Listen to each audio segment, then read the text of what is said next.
Kabanata 601. Nang sumapit ang oras ng hapunan, umalis si Benjamin sa ospital kasama ang kanyang asawa at mga anak sa isa pang labasan. Medyo natarante si Erisa, bakit hindi tayo dumaan sa front entrance? Mas maginhawang gawin iyon. Hindi magandang ideya na dumaan sa harap na pasukan ngayong gabi. Sagot niya sa malalim na boses. Nagpipigil ng tawa sina Sean, Kingsley, at Ethan. Nakita ito ng mga bata na kakaiba. Bakit hindi magandang ideya, Mr. Graham? Curious na tanong ni Oliver. Sinaman siya ng tingin ni Benjamin. Dahil malas ako, natarante si Oliver. Ganon din ang inilapat sa ibang mga bata. Medyo curious ako. Anong masama sa pasukan sa harap? Curious na tumingin si Sean kay Benjamin. Mag-aral ka ng medisina. Wala ka bang alam tungkol sa geomancy? Malinaw na sagot ni Benjamin. Nanlaki ang mga mata ni Sean sa hindi makapaniwala. Naniniwala ka ba talaga, Benjamin? Napatingin din si Erisa kay Benjamin na may kasamang intriga. Napatingin si Benjamin sa kanya. Tingnan mo kung saan ka naglalakad. Inilayo niya ang kanyang paningin nang hawakan nito ang kanyang kamay. Napangiti ito ng matamis, hinawakan na naman ni Mr. Graham ang kamay ni Mommy. Sigaw ni Jasper na ikinaagaw ng atensyon ng lahat sa mag-asawa. Namula siya habang si Benjamin ay nanatiling hindi natinag. Pinaandar ng bodyguard ang sasakyan papunta sa kanila. Pinapasok muna siya ni Benjamin bago binuhat ang mga bata sa sasakyan at siya na mismo ang pumasok dito. Magkalapit na nakaupo ang 6 na bata habang nasa pagitan nila Erisa at Benjamin. Ito ay lubos na nagpasaya sa kanila. Tandaan na bumili ng telepono para kay Tim, Mommy. Paalala ni Jesse. Hindi ko nakalimutan. Tinapik ni Erisa ang ulo niya. Sinaman siya ng tingin ni Tim. Nang makita niya iyon, ngumiti siya at nagtanong, ano ang mali? Umiling siya. Magiliw niyang kinurot ang pisngi nito. Nakangiting nakatingin sa kanila si Gavin at ang iba. Napatingin si Benjamin kay Erisa. Anong gusto mong kainin? Huminto siya. Hindi mo ba napagdesisyonan na ang lugar? Lahat kayo ay maaaring umorder muna ng gusto ninyong pagkain bago tayo bumalik sa hotel para sa hapunan. Ipapaalam ko muna sa kusina kung ano ang ihahanda. Lumingon siya sa mga bata. Ano ang gusto ninyong kainin lahat, sweethearts? Nagkatinginan sila bago nagpout si Zachary. Hindi namin alam kung ano ang kakainin kung wala ang menu. Tumango si Jasper. Tama. Tanong ni Oliver, pwede ba tayong umorder ng prawns? Gusto ni Tim yan. Ngumiti si Benjamin. Oo naman. May iba pa ba? Nagtaas ng kamay si Jesse. Gusto ko ang parehong bagay mula ngayong umaga. Tumango si Benjamin at tumingin sa iba. Kumusta naman kayo? Tingnan muna natin ang menu. Sinaman siya ng tingin ni Gavin. Napangiti si Erisa. Sa tingin ko, mas mabuting hayaan na lang silang umorder ng pagkain pagkarating namin sa hotel. Kung gusto mo munang maghanda ng pagkain, maaari kang magpadala muna sa ospital para kay Lola. Sige. Tinawag ni Benjamin ang mayordomo sa hotel at nag-order ng pagkain gustong kainin ng mga bata bago sabihin sa kanya na maghanda ng pagkain na angkop para kay Mary. Narinig ni Erisa ang pagbanggit niya na huwag maglagay ng anumang asukal o matamis na sangkap sa pagkain at sinulyapan siya ng ilang beses. Medyo thoughtful siya. Nang makarating silang lahat sa hotel, tapos na ang hapunan ni Mary. Hiniling ni Ethan na may maghatid ng pagkain sa kanya. Naghapunan ang grupo sa hotel. Tinulungan ni Erisa ang mga bata na umorder ng pagkain habang si Benjamin naman ay patuloy na nakikipag-usap sa telepono para harapin ang kanyang trabaho. Alam niyang hindi maganda ang pakiramdam ng tiyan nito, kaya umorder siya ng ulam na sana ay makatutulong sa paglabas ng tiyan nito. Kahit na nakahain na ang mga ulam ay sinenyasan pa rin niya na. Kumain muna sila habang patuloy na nakikipag-usap sa telepono. Inaya siya ni Sean at Kingsley na kumain muna, ngunit nakipagkamay lang si Benjamin at nagpatuloy sa pakikipag-usap sa telepono. Kumain ka muna, Benjamin. Kung hindi, sasakit ang tiyan mo. Bulalas ni Erisa dahil mukhang hindi na siya tumitigil. Kabanata 602. Kahit ayaw mong kumain, inumin mo itong sabaw para uminit muna ang iyong tiyan, mungkahi ni Erisa. Sinalubong ni Benjamin ang kanyang nagmamalasakit na tingin. Humingi ng paumanhin sa kausap sa telepono, at tinapos ang tawag. Kain na tayo. Nagulat sina Sean, Kingsley, at Ethan. Nakikinig talaga siya kay Erisa. Napatingin silang tatlo sa mag-asawa. Palihim ding sinulyapan ng 6 na bata ang mag-asawa habang nakangiti. Medyo masaya sila. Bulong ni Gavin, lalong nakikinig si Daddy kay Mommy ngayon. Dagdag pa ni Zachary, lalong nagiging intimate si Mr. Graham kay Mommy. Hindi masama, natuwa ang mga bata nang makitang maayos ang pagsasama ng mag-asawa. Ibibigay ko sa iyo itong itlog, Mommy. Naglagay si Jessie ng itlog sa kanyang plato sa plato ng kanyang ina. Salamat, sweetheart. Yumuko si Erisa para halikan ng noo bago ito kainin. Masarap, napangiti si Jessie. Hindi ba masarap, Mommy? Ma'am, sagot niya at tumulong sa paglalagay ng pagkain sa mga mangkok ng kanyang mga anak. Tapos na tayo dali. Kapag tapos na tayo, bibili tayo ng telepono. Okay, sagot ng mga bata at binilisan ang pagkain. Telepono, para kanino? Nagtataka si Kingsley. Napalingon sa kanya sina Sean at Ethan. Sumagot si Erisa, bumili ako ng telepono para kay Tim. Bakit ang gulo? Ipapabili ko na lang kay Ethan mamaya. Napatingin si Benjamin kay Ethan. Walang pakialam si Ethan habang nakatingin kay Erisa, naghihintay ng order nito. Maaari akong bumili ng isa ngayon, Miss York. Hindi ka na ba babalik sa ospital? Hindi naman ako nagmamadali. Gusto ko lang silang isama sa isang shopping trip. Buong araw silang nananatili sa ospital. Nakakainip sila sa kanilang isipan, kaya naisip ko na mas mabuti kung dalhin ko sila sa labas para mamasyal at magpahinga. Huwag kang magsalita habang kumakain. Inilibot ni Benjamin ang tingin sa kanila. Ngumiti ang lahat at tahimik na nagpatuloy sa pagkain. Sinulyapan ni Erisa si Benjamin, ngunit nang gawin niya iyon ay umiwas ito ng tingin. Kailangan mong kumain ng higit pa nito.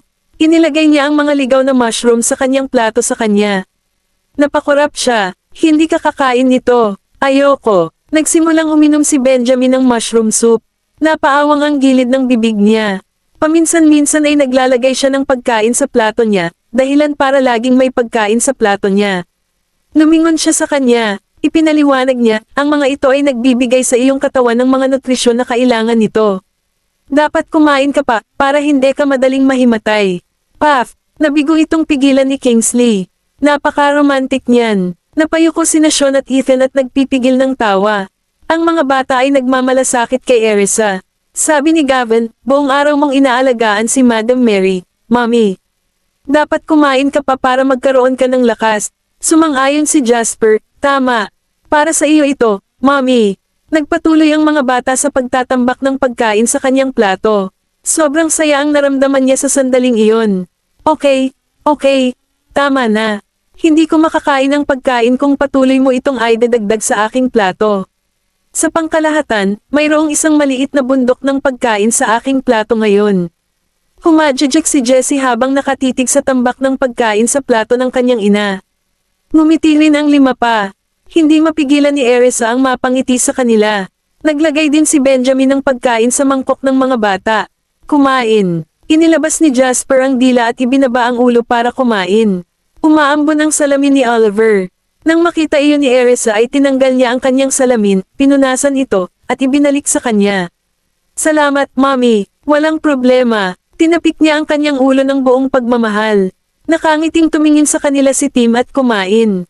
Kapag kumain sina Gavin at Zachary ng masasarap na pagkain, naglalagay sila ng kaunti sa kanyang plato. Si Jasper at Oliver naman, inalagaan nila si Jessie. Dahil alam ng mga bata na mahilig kumain ng hipon, binalatan ni Erisa ang ilan bago inilagay sa kanilang mga mangkok. Salamat, Mommy. Nagpasalamat sila sa kanya. Nadama ni Erisa ang pagpapala habang nakatitig sa kanilang cute at masiselang mukha. Bigla siyang nakaramdam ng sakit sa ulo.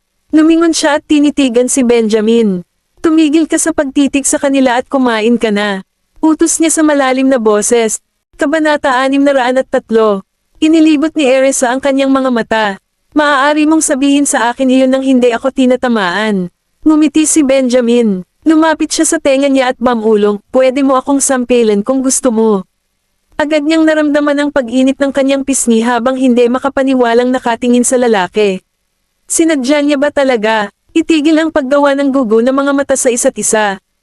Kung hindi, tatapusin nating lahat ang ating pagkain bago kayong dalawa. Biro ni Kingsley. Namula si Erisa at ibinaba ang ulo para kumain. Sinaman ng tingin ni Benjamin si Kingsley. Tumawa si Kingsley dry at ipinaalala, natapos na natin itong lamb chop pero hindi pa ito sapat. Mag-order ka na lang. Bulalas ni Benjamin sa malalim na boses. Nagningning ang mga mata ni Kingsley nang tumawag siya ng isang server at umorder ng mga pagkain. Humalaklak si Sean. Ang pamilya ni Benjamin lang ang makakatapos ng pagkain ng mag-isa. Ang pamilyang iyon ay may 6 na anak at 2 matanda, kung tutuusin. Sa karamihan, ang isang ulam ay may sapat lamang na bahagi para sa 10 tao.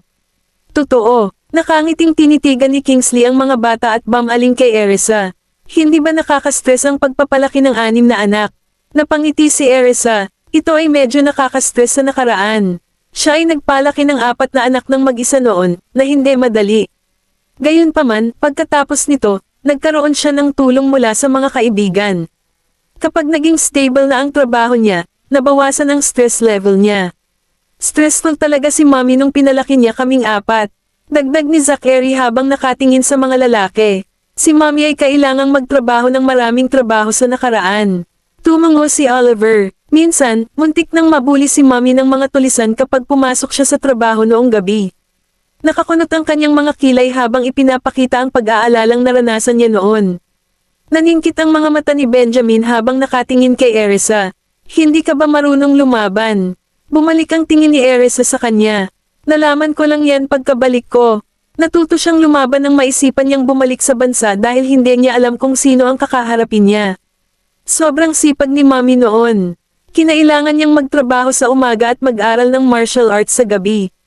Sobrang nakakapagod. Mahigpit na kumunat ang kilay ni Jasper habang kinuwento sa kanila ang nangyari noon. Mayroong ilang beses na si Mommy ay napagod kaya wala siyang lakas na maligo at matulog na lang sa kama. Isang nakakaawang ekspresyon ang lumitaw sa mukha ni Jessie. Napangiti si Erisa. Oo, busy talaga ako noon. Sobrang nakakapagod, pero nakaramdam din ako ng saya.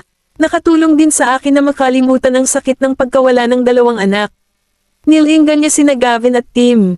Naramdaman nilang dalawa ang kirot ng kanilang puso nang makita ang panghihinayang sa mga mata nito. Talagang pinaghirapan mo, Mommy. Kung ako ang nasa tabi mo, kailangan mo pang magsumikap. Magalang na sabi ni Gavin. Tumango si Tim. Kung kami lang dalawa, mas lalo pang kumita ng pera si Mommy para palakihin kami, ibig sabihin, magsisikap pa siya. Natuwa si Erisa nang makitang ganoon na lamang ang pagiging maalalahanin ng kanyang mga anak. Hindi ako natatakot. Sa totoo lang, kung pareho kayong kasama, mas magiging masaya ako. Oo naman, mas nakakapagod, pero hindi ko na kailangang mag-alala tungkol sa inyong dalawa. Namumula ang mga mata niya habang medyo nasasakal. Tinitigan siya ni Benjamin ng malalim at marahang ipinaalala, sige, itigil na natin ang pag-uusap tungkol dyan. Kumain ka na, kailangan mo pang kumain, Mommy. Paglaki natin, aalagaan ka namin. Naglagay pa ng pagkain si Zachary sa plato ng kanyang ina. Kaagad ding ginawa ng kanyang mga kapatid. Salamat, sweethearts, sabay na, tayong kumain. Nagpasalamat siya sa kanila. Nang dumating ang lamb chop, kinuha ni Erisa ang isang piraso nito para sa bawat isa sa kanyang mga anak. Pakikuha din. Nilinggan niya sina Sean, Kingsley, at Ethan. Ngumiti sila at tumungo. Kumuha si Ethan ng isang piraso at nagsimulang kumain. Ang pagkain kasama sina Mr. Graham at Miss York ay ang pinakamahusay. Lagi tayong nakakakain ng masasarap na pagkain. Nang makita kong gaano kasabik na kumakain si Ethan, nagbiro si Kingsley, sapat na ba ang ibinabayad mo sa kanya, Benjamin? Ang iyong assistant ay mukhang malapit na siyang mamatay sa gutom. Napatingin si Benjamin kay Ethan ng masama. Hindi nakaimik si Ethan. Kabanata 604. Mariing tumawa si Ethan. Ang sarap kasi ng pagkain mo, Mr. Graham. Kaya naman hindi ako nagtimpi. Dahil nagkakasakit si Mr. Watts sa masarap na pagkain, tutulungan kitang tapusin ang mga ito. Pagkatapos ay naglagay siya ng isa pang piraso ng lamb chop sa kanyang plato. Pagmamaktol ni Kingsley at mabilis itong binawi. Sino bang nagsabing nasusuka ako? Ginagamot ako ngayon ni Benjamin, at hindi pa ako nakakagat niyan. Napailing-iling si Sean habang nakikitang parang bata si Kingsley. Ito ay medyo nakakahiyang tanawin. Kumain ang mga bata habang nakatitig sa mga matatanda. Haha, ito ay kawili-wili. Ngumiti si Erisa at naglagay ng isang piraso sa plato ni Benjamin. Kumain ka na agad, baka maubusan na naman. Nang makita kung paano niya inilagay ang huling piraso sa kanyang plato, ang saya ay sumugod sa kanyang puso. Kainin mo yan. Ito ay mabuti para sa iyo. Ibinalik niya ang piraso sa plato niya. Naningkit ang mga mata niya habang nilalamas ito sa tuwa. Salamat, Mr. Graham. Tahimik na nakatingin sa kanya si Benjamin. I have a feeling na hindi niya talaga sinasadyang ibigay sa akin ang pirasong iyon kanina, seeing how happy she is right now. Sigurado ba siya na ibabalik ko sa kanya ang piraso? Still, as long as she's enjoying it, I don't mind. Dumating na ang ulam na in-order ni Erisa para kay Benjamin. Siya mismo ang naglagay nito sa harap niya. Ito ay makakatulong sa iyong tiyan. Magkaroon ng higit pa. Nagulat siya. Inutos ito ng iyong asawa lalo na para sa iyo, Benjamin. Dapat kainin mo. Pang-aasar ni Sean. Ikaw ang nag-order nito para sa akin. Tinitigan siya ni Benjamin na may bakas ng saya sa mga mata nito. Ma'am, nagkakaroon ka ng sakit sa tiyan, tama ba? Makakatulong ito sa iyong panunaw. Paliwanag niya na namumula ang tenga. Tahimik lang nang umiti ang lahat nang makita siyang medyo nahihiya. Pagkatapos noon ay masayang kumain silang lahat. Natuwa ang mga bata nang makitang malapit na ang kanilang mga magulang sa isa't isa bago sila nagpatuloy sa pagkain. Mabuti naman ang mood ni Benjamin kaya naman kumain pa siya. Siya ay tapos na bago ang lahat. Pagkatapos, pumunta siya sa gilid para tumawag. Busog na ako, mag-enjoy kayo. Napatingin si Erisa sa kanya. Hindi ba siya kumakain ng konti? Napansin ni Kingsley ang pagkalito niya at tumabi sa kanya. Iniisip mo na hindi siya kumakain ng sapat. Tama, lumingon siya sa kanya at nakita niya ang ngiti nito. Actually, medyo marami ang kinakain ni Benjamin ngayon. Karaniwang kinakain niya ang kalahati ng kanyang kinain. Mas kumakain siya ngayon dahil ikaw ang nag-order para sa kanya. Pwede ko rin i-vouch yun. Si Mr. Graham ay kadalasang kumakain lamang ng kaunting pagkain. Napakapiki niya rin dito. Bulong ni Ethan. Napangiti si Erisa. Dagdag pa ni Gavin, dati hindi kumakain ng almusal si Daddy, Mommy. Kahit kasabay ko siyang kumain ng almusal, kaunti lang ang kinakagat niya. Kumakain na siya ngayon ng higit sa karaniwan. No wonder sumakit ang tiyan ng daddy mo. Napakarami niyang gawaing dapat gawin, gayunpaman, kakaunti lang ang kinakain niya at hindi na siya nag-agahan. Komento niya, tumango si Gavin. Noon, kapag sinabihan siya ni Mr. Whitley na kumain, tatanggi lang siya. Nakita ito ni Kingsley at ng iba pa na nakakatawa. Tapusin mo na ang iyong pagkain, sweethearts. Naglagay siya ng mas maraming pagkain sa kanilang mga plato. Umalis sila para bumili ng telepono nang matapos silang lahat kumain. Sinundan din sila ni Benjamin sa mall. Gustong-gusto ni Sean na makasama ang napakaraming tao, kaya kinaladkad niya sina Kingsley at Ethan at sumama sa kanila. Tutulungan natin silang alagaan. Ipinaalam ni Kingsley kay Benjamin.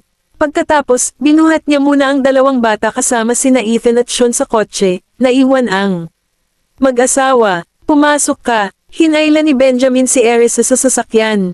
Tumingin siya sa kanya, hindi mo na kailangang sumama sa amin kung busy ka. Babalik tayo sa ospital kapag nabili na natin ang telepono. Tapos na ang trabaho ko sa ngayon. Inilibot niya ang tingin sa mukha nito. Sa palagay mo kaya mong alagaan ang 6 na bata ng mag-isa. Napangiti siya. Siyempre, kaya ko. Lahat sila ay masunurin at hindi sila tatakbo. Tsaka anden pa yung mga bodyguards, si Mr. Watts, at yung iba pa. Well, hindi naman sila ako. Mas maganda kung sasama ako sa iyo. Nakakunot ang kilay ni Benjamin habang dominanteng sinabi. Kabanata 605. Pagdating sa mall, dinala ng mga matatanda ang mga bata sa loob para bumili ng telepono. Tinitigan ni Erisa ang kanyang mga anak mula sa likuran habang magkahawak ang mga kamay nila. Sinulyapan ni Kingsley ang isang branded na tindahan at dinala sila doon. Tingnan mo kung alin ang gusto mo, Tim. Mungkahi niya. Tumingin sa kanya si Tim at bumalik kay Erisa. Nakangiting tumango si Erisa. Tingnan mo kung alin ang gusto mo, sweetheart. Sinuri ni Tim ang mga telepono, hindi sigurado kung alin ang pipiliin. Bago po ito, Mommy. Piliin mo ito para kay Tim. Kinuha ni Zachary ang pinakabagong brand ng telepono. Mukhang maganda ang isang ito. Pumayag naman si Gavin dahil maraming kulay ang mapagpipilian. Gusto mo ba ito, sweetheart? Niyakap ni Erisa si Tim at binigyang pansin ang kagustuhan nito. Hindi ko alam kung alin ang pipiliin ko. Sambit ni Tim sa mahinang boses. Paano kung bumili ka ng bago? Mungkahi ni Benjamin habang hiniling niya sa isang tao na i-on ang telepono. Nagkumpulan ang mga bata sa paligid niya para tingnan. Mukhang maganda. Napangiti si Oliver. Napatingin si Benjamin sa kanyang mga anak. Gusto ba ninyong lahat ng bagong telepono? Napailing sina Gavin, Zachary, Oliver, at Jasper. Ang aming mga telepono ay gumagana pa rin. Hindi na kailangan pang kumuha ng bago. Besides, we can just exchange our phones with Tim if we feel like it. Humajejek si Jasper. Natuwa si Benjamin na hindi materialistiko ang kanyang mga anak. Kapaki-pakinabang ba ang isang iyon? Sinulyapan ito ni Erisa. Maganda ito. Sinulyapan siya nito. Sapat na para sa isang bata. Ibinaba niya ang ulo para tignan ang anak sa yakap niya. Tinitigan ni Tim ang telepono ng may pagtataka habang kinukuha ito para sa kanya. Gusto mo ba ang kulay, sweetheart? Kulay asul ang telepono. Tumungo siya. Ako. Ngumiti si Erisa at inabot siya kay Benjamin. Tumingin si Benjamin sa kanya na may pagkalito. Tumingin siya sa kanya. Ako na magbabayad ng phone. Ikaw na ang bahala sa mga bata. Pagkatapos, sinenyasan niya ang mga tauhan na pumunta sa cashier at sumunod sa kanila.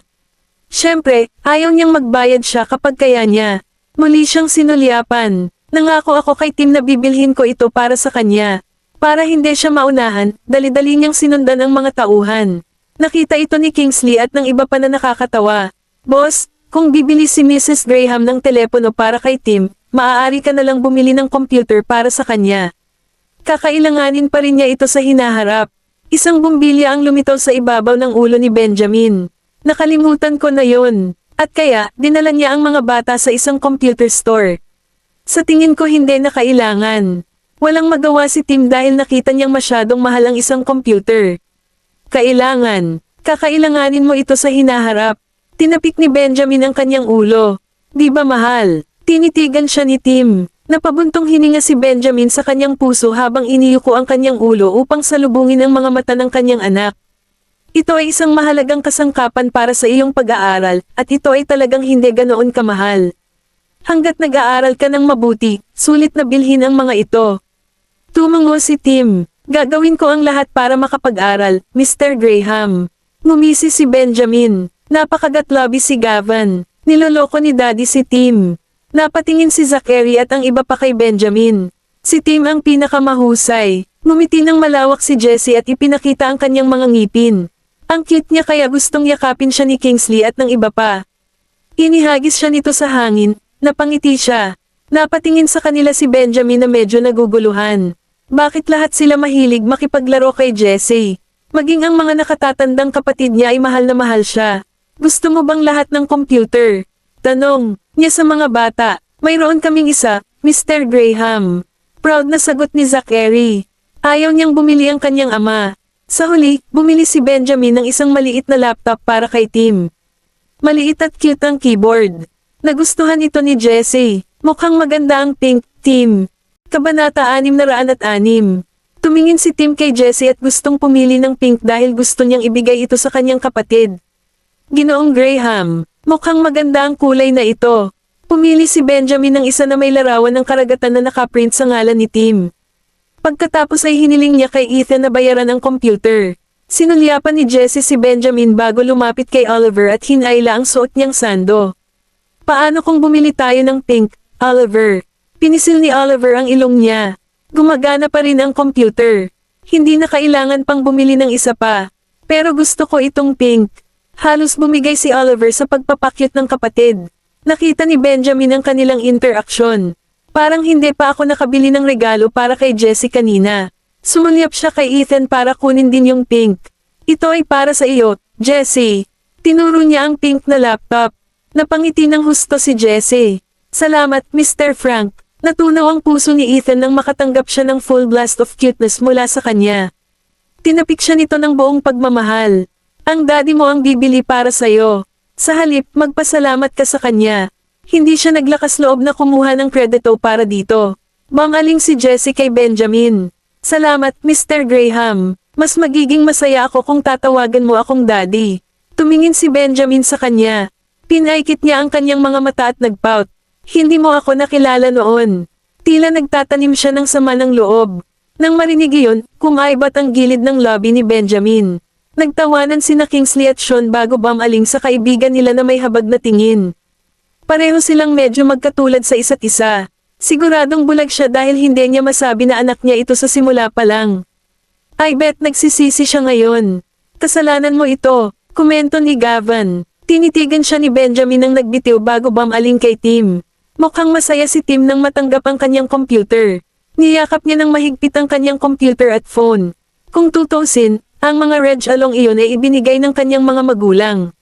Salamat, Mr. Graham. Ma'am, bahagyang tumango si Benjamin. Nang bumalik si Erisa mula sa pagbabayad ng telepono at nakita ang kanyang anak na may hawak ding computer, napangiti siya. Sino ang bumili nito para sa iyo, sweetheart? Nakalimutan ko ang tungkol sa computer.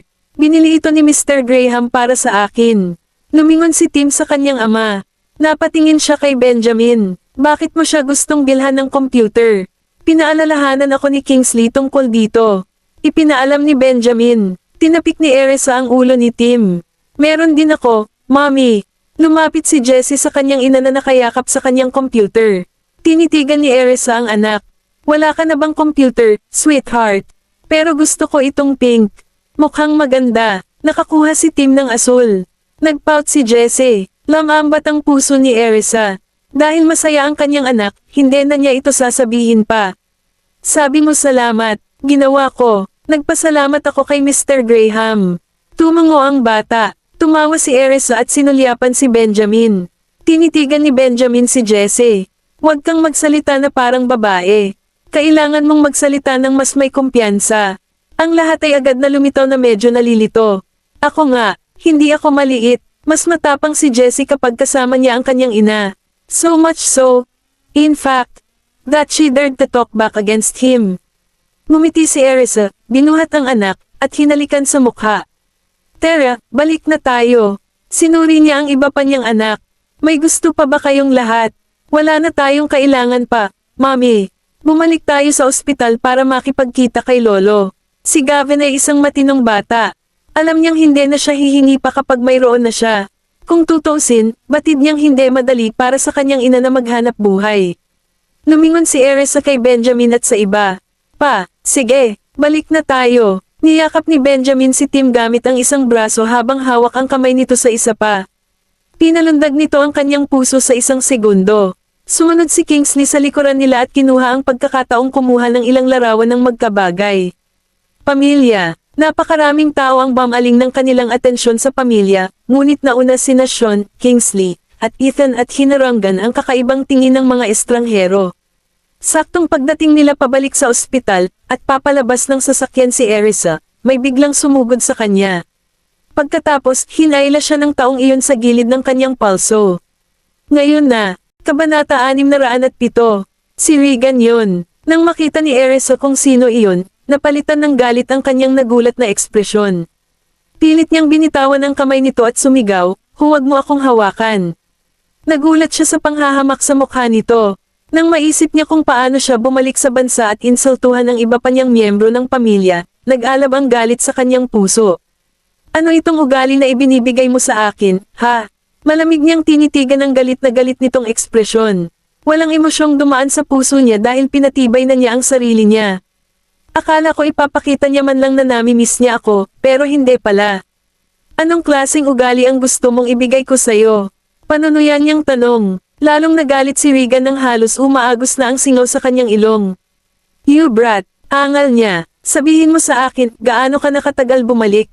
Nagtaas baba si Erisa at malamig na tinitigan siya imbes na sagutin ang tanong. Kung tutusin, wala itong kinalaman sa kanya kung gaano katagal siya nakabalik. Handa akong baliwalain na hindi ka uuwi, pero kumuha ka pa ng bubugbog sa lola mo. At pinsan, kailan ka naging malupit? Lalong naging malamig ang ekspresyon ng mukha niya habang nakaharap sa pagtatanong nito. The moment you sold me 5 years ago, hindi nakita ama. Bakit ako mag-aalaga sa pamilya mo? Sila ang dumating para makipag-away sa akin. Sa tingin mo ba hahayaan ko kayong lahat na ibuli ako tulad ng dati? Nagdilim ang kanyang ekspresyon sa mukha ng panunuyan nito. Hindi kita binenta, nahanap kitang mabuting lalaking mapapangasawa. Okay lang kung hindi mo nakikita kung ano ang sinusubukan kong gawin para sa iyo, ngunit ngayon ay kinasusuklaman mo ako para dito. Siya ay nawawala ang kanyang lupa bilang siya ay nakalantad. Ha, isang mabuting tao, sabi mo. Matanda na siya para maging tatay mo. Walang hiya ka talaga, Regan York. Sa tingin mo ba hindi kita pwedeng aidmande sa pagbebenta mo sa anak mo? Malamig na yumuko ang kanyang mga lobby. Galit na galit si Regan na naging ganap na itim ang kanyang mukha. Ito ay kabalbalan. Gusto mo akong kasuhan. Sasampalin na sana niya ito nang pigilan ang braso niya ng kamay ng ibang tao. Nang lumipat ang kanyang tingin sa kanyang gilid at nakakita siya ng mapanlinlang na tingin, natakot siya. Gusto siyang tulungan ni Benjamin noong una, ngunit dahil tila kontrolado na niya ang sitwasyon, nakatayo lang siya sa gilid at nagmamasid. Hindi niya inaasahan na magtataas ng kamay si Regan kay Erisa. Kaya naman, nakialam siya. Kung hindi, ang kanyang babae ay makakakuha ng isang sampal sa kanyang harapan.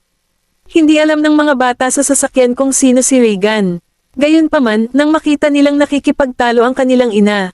Sa kanya, nag-alala sila, lalo na nang tangkaing hampasin siya ni Regan. Nang sila ay lalabas na sa sasakyan sa galit na galit, nakita nilang kumilos si Benjamin, at nagpa siya silang manatili. Tanong ni Jasper, sino ang masamang tao na iyon? Pinaikit ni Zachary ang kanyang mga mata at sumulyap sa pagitan ni Erisa at Regan.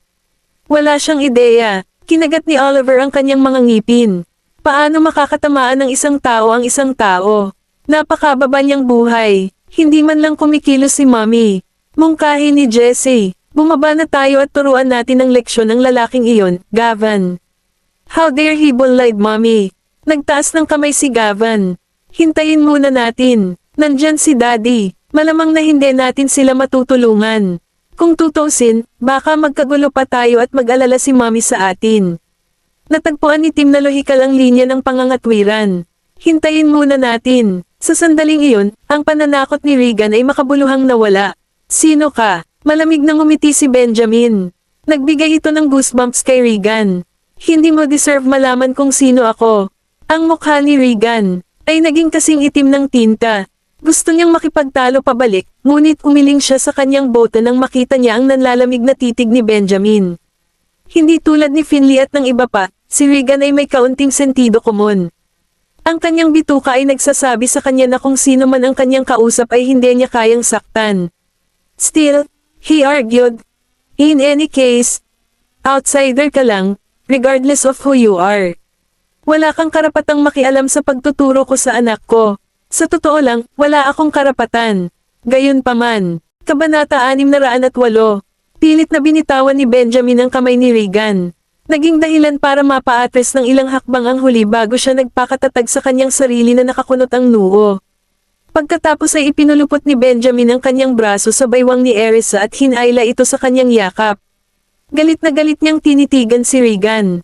Wala kang karapatan kapag binubuli mo ang babae ko. Mabilis ang tibok ng puso niya.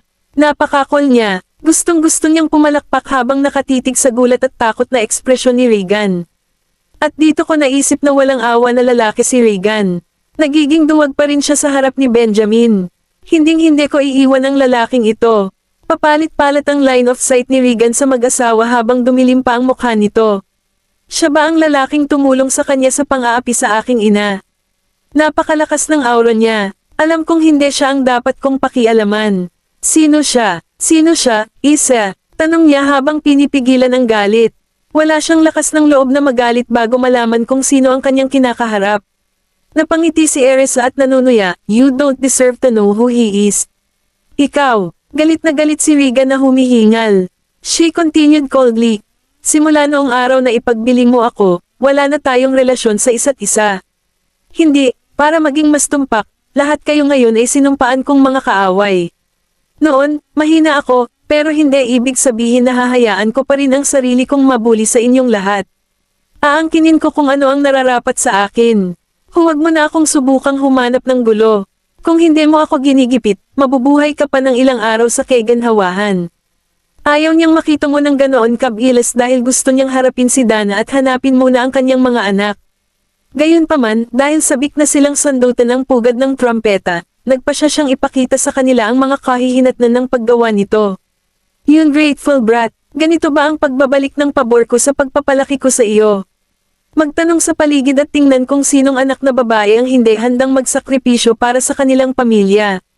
Noong malapit nang bumagsak ang kumpanya, at wala akong nakuhang pera para ibalik ang sitwasyon, tama lang na isakripisyo mo ang iyong sarili ng kaunti. Ang swerte mo kung magkagusto sa'yo si Mr. Marks. Magkakaroon ka ng komportableng buhay, pa, sinisisi mo ako para dyan. Ni hindi ko nga binanggit ang katotohanan na halos ikaw ang naging dahilan ng pagbagsak ng pamilya natin at ng kumpanya noong tumakas ka noon. Hingal na hingal si Regan. Malamig nang ngumiti sa kanya si Erisa. Alam niya kung gaano siya kawalan Gia at ang iba pa niyang pamilya. Walang hiya kayo ng nanay mo. Ay twist mo ang katotohanan para magmukhang mabuting tao habang ako naman ang masamang tao. Sinasabi mo na ako ay walang utang na loob, walang puso, at hindi alam kung ano ang mabuti para sa akin. Gayunpaman, hindi pa ako nakagawa ng anumang bagay upang makapinsala sa sinuman o magpasama sa kanila.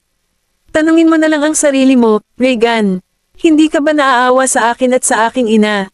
Ginamit mo ako para magkaroon ng mas maraming kayamanan para sa iyong sarili.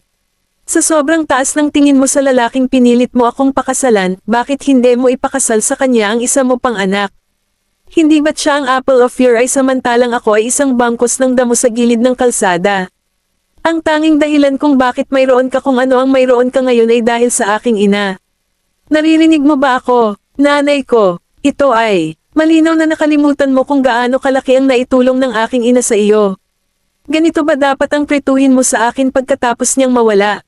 Nakikipagtulungan sa mga ang palad na iyon para pilitin ako at pagkatapos ay droga ako para sumunod. Ikaw at ang sorry mong pamilya ang walang puso. Lahat kayo ay mapupunta sa impyerno kapag kayo ay namatay. Nag-aapoy ang kanyang mga mata sa walang salang galit. Niyakap siya ng mahigpit ni Benjamin at bahagyang kinurot ang kanyang baywang para aliwin siya. Iyon ay nagpaalala sa kanya ng presensya ni Benjamin at naging dahilan upang mapait ang kanyang ulo. Ang pamilyang York ay binubuo ng isang grupo ng mga manloloko. Ano bang sinasabi mo? Walang nagdroga sa iyo. Tumigil ka sa pagsisinungaling. Nagsalubong ang kilay ni Regan. Hindi niya ito aaminin dahil hindi niya ito ginawa. Noon, pinakasalan niya ito dahil napilitan siyang gawin iyon. Kung hindi, ang kanyang kumpanya ay tiyak na mapapahamak. Dapat alam kung hindi ka aamin. Kung tutusin, hindi naman talaga dapat ipagmalaki, she mocked. Kabanata 609. Dumilim ang mukha ni Regan nang sumagot siya, hindi kita pinagdroga. Pinaikit ni Benjamin ang kanyang mga mata at nagtanong sa malalim na boses, kung gayon, sino ang gumawa? Paano ko malalaman? Dapat tinanong mo siya. Hindi nangyari iyon. Kinagat ni Regan ang kanyang mga ngipin. Noon, kailangan kong magbayad ng malaking pera kay Mr. Marks dahil sinaktan mo siya ng sipa. Kung nadroga ka, paano ka nakatakas? Kinailangan niyang magbayad ng napakaraming pera na ang pag-iisip tungkol dito ay nagpapasakit pa rin sa kanyang puso ngayon. Malamig na tinitigan ni Erisa ang kanyang ama. Wala talaga siyang pagsisisi sa ginawa niya ha. Kahit isang mabangis na tigre ay hindi sasaktan ng kanyang anak, gayunpaman, itinapon mo ako sa apoy.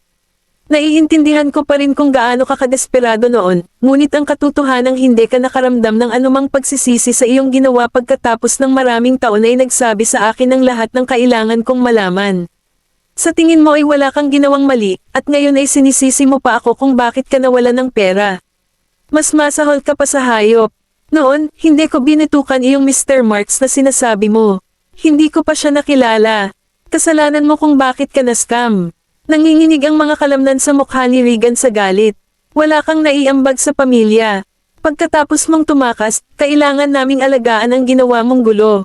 Wala kang nakita niyan. Pumalakpak, pumalakpak. Nagalit sina Sean, Kingsley, at Ethan nang marinig nila iyon pagkababa ng sasakyan. Pumalakpak at nanunuya si Kingsley, hindi ko alam na may ganito pala kawalan Gia na ama sa mundong ito hanggang ngayon. Hindi siya makapaniwala na kayang tretuhin ng isang tao ang sarili nilang anak sa ganoong kawalang puso.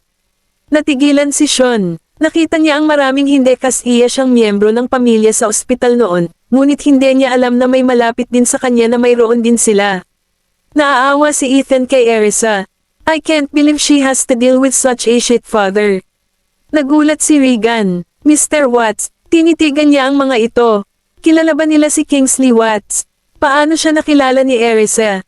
Normal lang na makilala ko siya dahil madalas siyang magpakita sa mga social events. Huwag, hindi kita kilala, mapanuksong paglilinaw ni Kingsley. Kahit noon pa man ay walang kabadong ngumiti si Regan sa kanya. Alam ko kung sino ka. Ikaw si Kingsley Watts. Kilala mo si Isa. Tapos, mangaling siya kay Erisa. Kilala mo si Mr. Watts. Malamig at mapang-uyam nang ngumiti si Erisa kay Regan. Halos hindi ko na matingnan kung gaano siya katakataka. Kung malalaman niya kung sino si Benjamin, dilaan ba niya ang bote ni Benjamin? Hindi ako makapaniwala na mas lalo pa siyang mahiya kaysa sa kanya. Ayaw ko na siyang makitungo.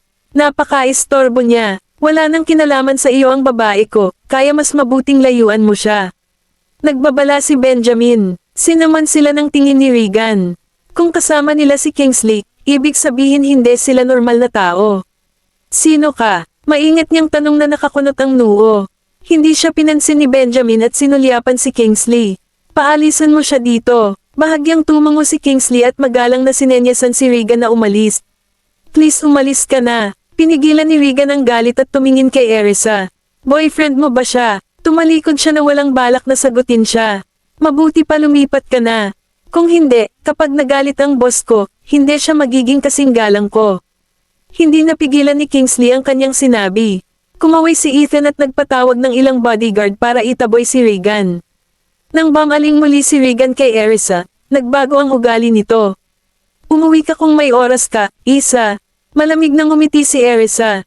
Gagawin ko, at hindi lang ako bibisita kapag ginawa ko iyon. Kabanata 610. Tinitigan ni Benjamin si Erisa. Sumakit ang puso niya nang mapagtantong nanigas ang katawan nito. Tawagan mo ako kung may kailangan ka. Sinulyapan sila ni Regan sa huling pagkakataon bago umalis. Ngumisi si Erisa na may malamig na ekspresyon. Nasaan ka noong kailangan kita? Nagkaganito ka lang kasi alam mong pamilyar ako kay Kingsley at sa iba pa. Pera lang ba lahat ng nakikita mo? Sa tingin mo ba ay muli mo akong ituturing na isang kalakal ngayong muli na akong mahalaga? Sa palagay ko lahat ng ginagawa nila ay tama habang lahat ng ginagawa ko ay mali sa kanilang pananaw. Kinurot ni Benjamin ang bewang niya. Kailangan mo ba ng tulong ko para masiguradong hindi na siya magpapakita ulit? Lumingon siya at sinalubong ang seryosong tingin nito. Ginalaw siya nito, ngunit umiling pa rin siya. Ayos lang. Kaya kung harapin ito, tinitigan niya ito ng malalim at hinawakan ang baba niya. Huwag hayaang may mga api sa iyo. Tumango siya. Salamat sa pagtulong sa akin kanina. Gumamit ito ng mapagmataas ng ngiti sa kanyang mukha. Dapat mong palabesan ang mga bata. Naalala niya ang kanyang mga anak at nagpanik siya. Hindi naman sila napansin ni Regan kanina diba? Ayos lang kahit ginawa niya. I asked them to stay in the car pagkababa ko, he informed. Tumungo si Erisa sa sasakyan nang binuksan ng mga bata ang pinto at nag-aalalang tumingin sa kanya. Okay ka lang ba, Mommy? Ayos lang ako. Niyakap niya ng mahigpit ang kanyang mga anak. Sino ang lalaking iyon, Mommy? Nakakunot na kilay na tanong ni Zachary. Hindi nila marinig ng malinaw ang usapan sa loob ng sasakyan. Kinagat niya ang kanyang lobby bago nagsalita, siya si Regan York. Nanlaki ang mga mata nila Zachary, Oliver, Jesse, at Jasper. Alam nilang siya ang masamang ama ng kanilang ina. Ay, siya ang ama ni Mommy. Hindi alam ni na Gavin at Tim. Gayunpaman, mula sa kanyang apelyido, masasabi nilang kamag-anak siya ni Erisa. Sino siya, Miss York? Nakakunot na kilay na tanong ni Tim. Masasabi niyang hindi maganda ang pakikitungo ng lalaki sa kanyang ina. Kaaway ni Mommy ang taong iyon. Galit na bulalas ni Jasper. Kung alam kong siya iyon, bumaba na sana ako at tinuruan siya ng leksyon. Tinapik ni Erisa ang ulo ng galit na bata. Huwag mo muna silang harapin. Hindi siya nag-aalala na gusto ng kanyang mga anak na labanan si Regan. Gayunpaman, nag-aalala siya na si Regan at ang iba pa ay gagawa ng masama sa kanyang mga anak kapag nalaman nila. Ayaw niyang madamay ang kanyang mga anak. Tuturuan natin siya ng leksyon ng palihim kapag nagkita tayong muli, Mommy. Nagsalubong ang kilay ni Gavin. Ako na mismo ang mag-aasikaso sa mga usaping pang-adulto. Huwag kang makialam dito at protektahan mo lang ang sarili mo, okay? Kung makikita mo sila sa hinaharap, lumayo ka sa kanila para hindi ka masaktan. Naiintindihan mo ba? Paalala niya, nagpalitan ng tingin ang mga bata. Alam nilang nag-aalala lang siya sa kanila, kaya tumango sila. Naiintindihan mo, Mommy, mabuti. Tinapik-tapik niya ang kanilang mga ulo at pagkatapos ay napataas ang kanyang kalooban. Bumalik si Kingsley at sinabi sa mahinang boses, wala na si Regan, boss. Hindi naman siya nagtatago, di ba? Sinamon siya ng tingin ni Benjamin. Hindi, umalis siya sakay ng kotse. Sinigurado ni Kingsley na babalik lamang siya pagkatapos niyang makita ng sariling mga mata si Regan na umalis sakay ng kotse. I even asked the bodyguards to keep eye out for him para hindi siya magkaroon ng chance na damay-kit. Dito na naman, Pinaikit ni Benjamin ang kanyang mga mata. Tinanong kita na bantayan mo siya. Ganito ba ang ginagawa mo? Alam ni Kingsley na siya ang mali sa hindi niya paggawa ng kanyang trabaho. Kung hindi magkakaroon ng pagkakataon si Regan na hilahin si Erisa. Tuturuan ko ng leksyon. Ang mga bodyguard na yan mamaya. What the hell are they doing? Galit na galit niyang sambit. Napaawang ang lobby ni Sean at Ethan. Nang marinig ni Erisa ang kanilang sinasabi, ibinaba niya ang mga bata sa sasakyan at nilapitan si Benjamin. Alam mo bang nandito siya? Tanong niya. Tinitigan siya ni Benjamin.